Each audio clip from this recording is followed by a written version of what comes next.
ದಿನದಿಂದ ದಿನಕ್ಕೆ ಕಾಡಾನೆಗಳ ಉಪಟಳ ಜಾಸ್ತಿ ಆಗ್ತಾ ಇದೆ. ಹಾಸನದ ಪಟ್ಲ ಬೆಟ್ಟದಲ್ಲಿ ಕಾಡಾನೆಯ ಹಿಂಡು ಬೀಡು ಬಿಟ್ಟಿರುವಂತಹದ್ದು ಸ್ಥಳೀಯರ ಆತಂಕ ಕಾರಣವಾಗಿದೆ.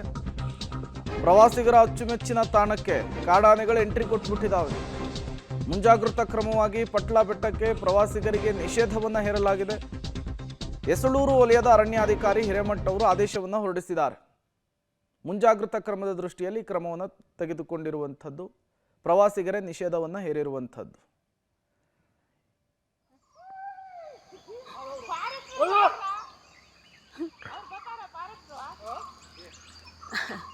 ನೋಡಿರಾ ತಗೊಂಡ್ಬಿಡ್ರಿ ಅಂತ ನೋಡೋದೇನ ಅಲ್ಲ ಹಂಗೆ ನೋಡೋರು ಮತ್ತೆ ಬರಕ್ಕೆ ಅಕ್ಕಲ್ಲ ಅದೇ ಅದಕ್ಕೆ ನಿಮ್ಮ ಪ್ರತಿನಿತ್ಯವೂ ನೂರಾರು ಸಂಖ್ಯೆಯಲ್ಲಿ ಪ್ರವಾಸಿಗರು ಬಂದು ಹೋಗುವಂತಹ ಜಾಗ.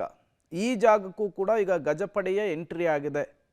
ಸಹಜವಾಗಿಯೇ ಇಂತಹ ಸಂದರ್ಭದಲ್ಲಿ ಅರಣ್ಯ ಇಲಾಖೆ ಅಧಿಕಾರಿಗಳು ಮಾಡುವಂತಹ ಮೊದಲ ಕ್ರಮನೇ ಪ್ರವಾಸಿಗರಿಗೆ ನಿಷೇಧ ಹೇರುವಂಥದ್ದು ಮುಂಜಾಗೃತಾ ಕ್ರಮದ ದೃಷ್ಟಿಯಲ್ಲಿ.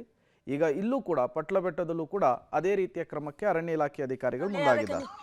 ನಾನು ಪಾಪಣ ನನ್ನ ಕರಿತಾವ ನಾನೇ ನೋಡ್ಬೇಡಿ.